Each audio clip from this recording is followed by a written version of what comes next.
नमस्कार, ये आकाशवाणी शिमला है। अब आप नीतू वर्मा से प्रादेशिक समाचार सुनिए। आज के मुख्य समाचार। प्रदेश में 20 नए औद्योगिक उपक्रम स्थापित करने और कई विस्तार प्रस्तावों को मंजूरी। शिक्षा मंत्री गोविंद ठाकुर ने ऑनलाइन शिक्षा के लिए एलिमेंट्री, हायर और वोकेशनल चैनल का किया शुभारंभ। सोलन नगर परिषद को नगर निगम का दर्जा दिए जाने पर स्थानीय लोगों ने मुख्यमंत्री का जताया आभार।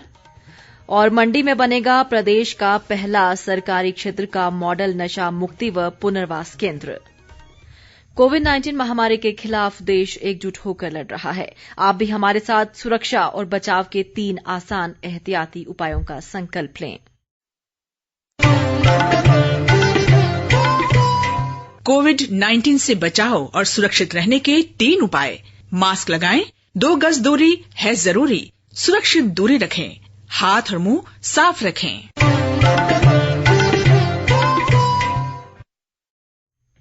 अब समाचार विस्तार से। राज्य एकल खिड़की स्वीकृति व अनुश्रवण प्राधिकरण की एक बैठक आज शिमला में मुख्यमंत्री जयराम ठाकुर की अध्यक्षता में आयोजित की गई। बैठक में प्रदेश में नए औद्योगिक उपक्रम स्थापित करने के 20 परियोजना प्रस्तावों और वर्तमान इकाइयों के कई विस्तार प्रस्तावों को मंजूरी दी गई। इसमें लगभग 868 करोड़ 58 लाख रुपए का निवेश प्रस्तावित है और करीब 2598 लोगों को रोजगार मिलेगा। इस अवसर पर मुख्यमंत्री ने अधिकारियों को दूसरे ग्राउंड ब्रेकिंग समारोह की तैयारियों के लिए तैयार रहने के निर्देश भी दिए। उद्योग मंत्री बिक्रम ठाकुर ने बताया कि पहले ग्राउंड ब्रेकिंग समारोह के दौरान 13,000 करोड़ रुपए की परियोजनाओं का प्रदर्शन किया गया, जबकि दूसरे समारोह के लिए 10,000 करोड़ रुपए का लक्ष्य निर्धारित किया गया है। बैठक में मुख्य सचिव अनिल कुमार खाची सहित अन्य वरिष्ठ अधिकारी मौजूद रहे। इस बीच प्रदेश भाजपा प्रवक्ता व हिमाचल लघु उद्योग विकास निगम के उपाध्यक्ष रामकुमार शर्मा की अध्यक्षता में ऊना जिला के हरोली भाजपा मंडल के एक प्रतिनिधि मंडल ने आज शिमला में मुख्यमंत्री जयराम ठाकुर से भेंट की। प्रतिनिधि मंडल ने हरोली क्षेत्र में बल्क ड्रग पार्क स्थापित करने के लिए केंद्र सरकार को प्रस्ताव भेजने के लिए मुख्यमंत्री का आभार जताया। शिक्षा मंत्री गोविंद ठाकुर ने आज शिमला में ऑनलाइन शिक्षा के लिए एक निजी टीवी के 3 चैनलों एलिमेंट्री, हायर और वोकेशनल चैनल का शुभारंभ किया। इस अवसर पर उन्होंने कहा कि इन चैनलों के माध्यम से प्रदेश के विद्यार्थियों के लिए ऑनलाइन शिक्षा की एक और सुविधा उपलब्ध हो गई है। गोविंद ठाकुर ने कहा कि कोरोना महामारी से बचाव के दृष्टिगत सरकार ने बच्चों की पढ़ाई सुचारू रखने के लिए इस वर्ष अप्रैल से व्हाट्सएप के माध्यम से प्री नर्सरी से 12वीं कक्षा तक हर घर पाठशाला कार्यक्रम आरंभ किया है। इसके अलावा 10वीं व 12वीं कक्षा के विद्यार्थियों के लिए दूरदर्शन शिमला के माध्यम से ज्ञानशाला कार्यक्रम चलाया जा रहा है। शिक्षा मंत्री ने कहा कि जल्द ही विद्यार्थियों की सुविधा के लिए 2 और चैनल शुरू किए जाएंगे। शहरी विकास मंत्री सुरेश भारद्वाज ने अधिकारियों को राज्य में रेहड़ी फड़ी वालों के लिए स्ट्रीट वेंडर जोन बनाने और शिकायत निवारण समिति तैयार करने के निर्देश दिए हैं। शिमला में आज उन्होंने कहा कि केंद्र व राज्य सरकार ने इस वर्ग के कल्याण के लिए अनेक योजनाएं आरंभ की हैं।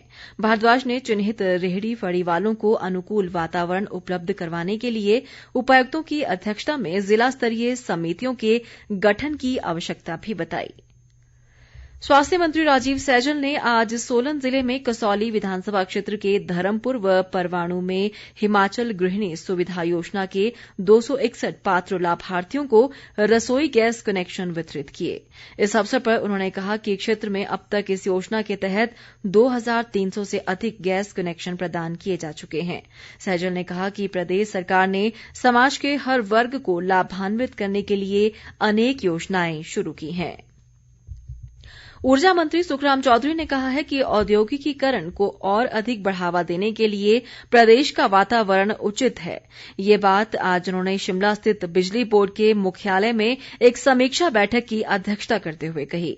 सुखराम चौधरी ने बोर्ड के अधिकारियों को लक्ष्य निर्धारित कर कार्यों में तेजी लाने और उपभोक्ताओं की मुख्य समस्याओं पर ध्यान देने के निर्देश दिए। वन मंत्री राकेश पठानिया ने आज हमीरपुर में कोरोना की स्थिति और इससे संबंधित विभिन्न प्रबंधों को लेकर आयोजित समीक्षा बैठक की अध्यक्षता की। उन्होंने चिकित्सकों, प्रशासनिक अधिकारियों और स्वास्थ्य कर्मचारियों को कोरोना संक्रमितों की काउंसलिंग करने के निर्देश दिए। पठानिया ने कहा कि आइसोलेशन में रह रहे मरीजों से नियमित रूप से बातचीत करने और हालचाल पूछने से उनका मनोबल बढ़ेगा। प्रदेश भाजपा अध्यक्ष व सांसद सुरेश कश्यप ने मंडी, सोलन व पालमपुर को नगर निगम बनाने के प्रदेश सरकार के फैसले का स्वागत किया है। एक बयान में उन्होंने कहा कि नगर निगम बनने से अब इन शहरों के लोगों का सर्वांगीण विकास होगा। सुरेश कश्यप ने कहा कि प्रदेश सरकार ने इन तीनों नगर निगमों में शामिल क्षेत्रों में भूमि और भवनों को 3 साल की अवधि के लिए टैक्स में छूट देने का भी निर्णय लिया है, जिससे हजारों लोग लाभान्वित होंगे। सोलन नगर परिषद को नगर निगम का दर्जा दिए जाने पर स्थानीय लोगों ने मुख्यमंत्री जयराम ठाकुर का आभार जताया है। लोगों के अनुसार नगर निगम बनने पर अब बजट में वृद्धि होने से सोलन के विकास कार्यों में तेजी आएगी। लोगों ने उम्मीद जताई कि अब उन्हें केंद्र की योजनाओं का सीधा लाभ मिल सकेगा। सरकार का बहुत ही महत्वपूर्ण फैसला है। बहुत लंबे समय से ये प्रतीक्षा की जा रही थी कि सोलन को नगर निगम मिले। ये सभी को मालूम है कि शिमला के बाद सबसे बड़ा नगर जो है वो सोलन कहलाता है। बहुत खुशी का दिन है कि सालों से चली आई पुरानी आर्ट जो है सोलन वासियों की पूरी हुई। आज हम सोलन की जनता माननीय मुख्यमंत्री श्री जयराम ठाकुर जी का दिल से अभिनंदन करती है। बहुत से पैसे से की कमी की वजह से ऐसी बहुत सी चीजें रह जाती है जो पूरी नहीं हो पाती, और ये स्मार्ट सिटी बनने के कगार पर है। इसके लिए आगे प्रयत्न करना पड़ेगा। हम आभार व्यक्त करते हैं मुख्यमंत्री महोदय का, जयराम ठाकुर जी का।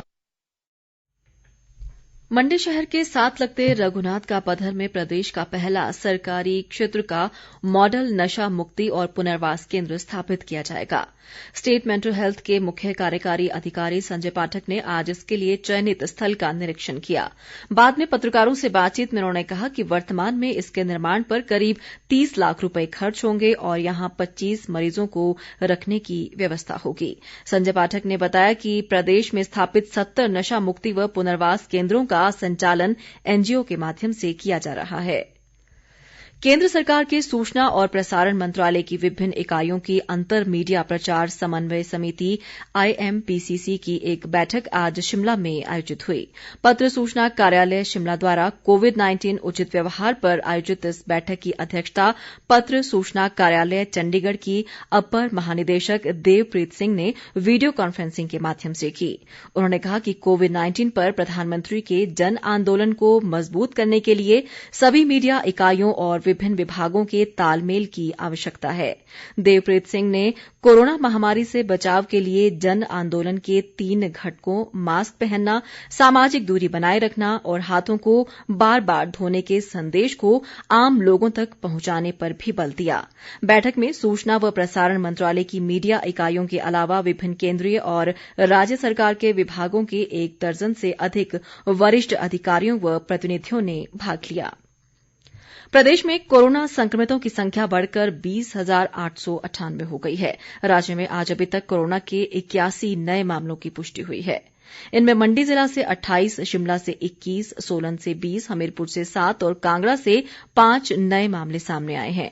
स्वास्थ्य विभाग द्वारा जारी बुलेटिन के मुताबिक प्रदेश में मौजूदा समय में कोरोना के 2,506 मरीज उपचाराधीन हैं, जबकि 18,069 कोरोना रोगी स्वस्थ हो चुके हैं। प्रदेश में इस महामारी से मरने वालों की संख्या 294 हो गई है।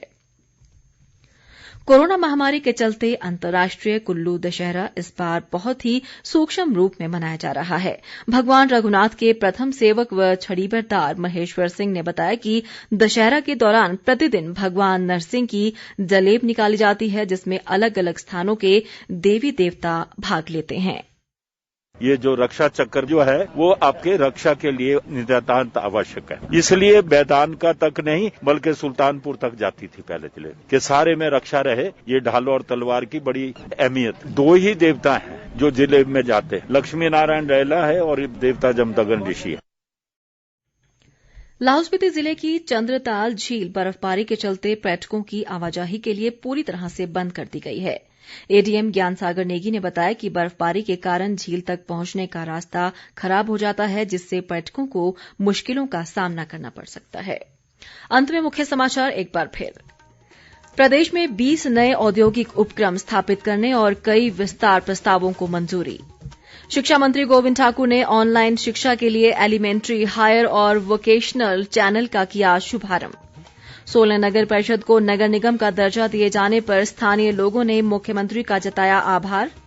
और मंडी में बनेगा प्रदेश का पहला सरकारी क्षेत्र का मॉडल नशा मुक्ति व पुनर्वास केंद्र। इसी के साथ ये समाचार बुलेटिन समाप्त हुआ। नमस्कार।